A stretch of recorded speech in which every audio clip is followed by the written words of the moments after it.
right, let's reverse course. And now let's work from the assumption that there is no God. What happens in our quest for a justifiable foundational value or set of values for our ethical framework, assuming that the universe includes no God? And to get a sense of what that universe looks like, let's look at a passage from a very famous British philosopher, mathematician, atheist, in the early 20th century, Bertrand Russell, and the sort of portrait of the godless universe that he spelled out.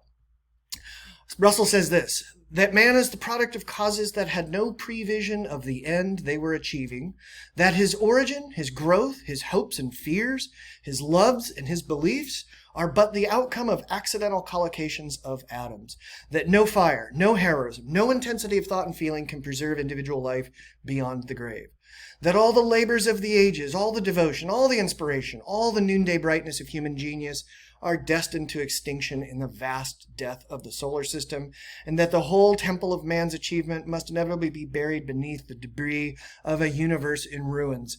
All these things, if not quite beyond dispute, are yet so nearly certain that no philosophy which rejects them can hope to stand. Only within the scaffolding of these truths, only on the firm foundation of unyielding despair, can the soul's habitation henceforth be safely built.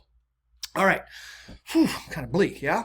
All right, so in a Russellian world or an atheistic world, there's certain things that we would accept. We would accept, for example, that the mind, our consciousness, our sense of meanness, our sense of self, these are things that are ultimately rooted in material, physical phenomena. We don't have things like a soul or a spirit.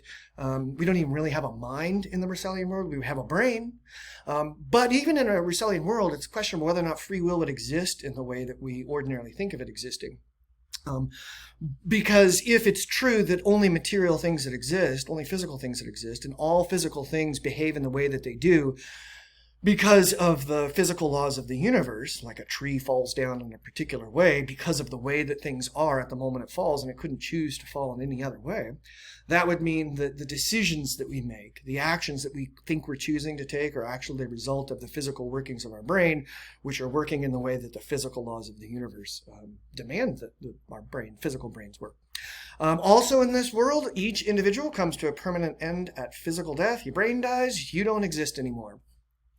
Human race is doomed to extinction. In fact, everything that exists will cease to exist. Everything that exists and has existed, it'll be like it never was in a Russellian or atheistic world. So then we have to ask ourselves, okay, so if this is a fair and accurate understanding of the nature of a Russellian or atheistic universe, how are we going to locate value that we can justify as the foundation for our ethical framework? And we might approach this by saying, okay, well, what seem to be the goods in an atheistic universe? What do we want in life?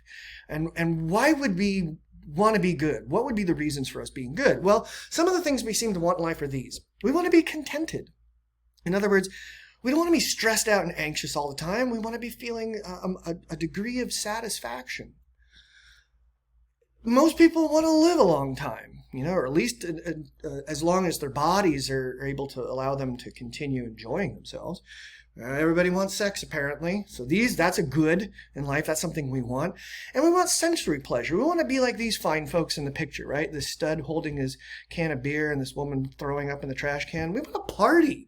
We want to have fun. So now a question we ask ourselves is, okay, do any of these have the ability to serve as a foundation for our ethical system? In other words, can we say, old age, that's what's most important, and what I should base my ethical decisions on? Contentment, that's what is most important.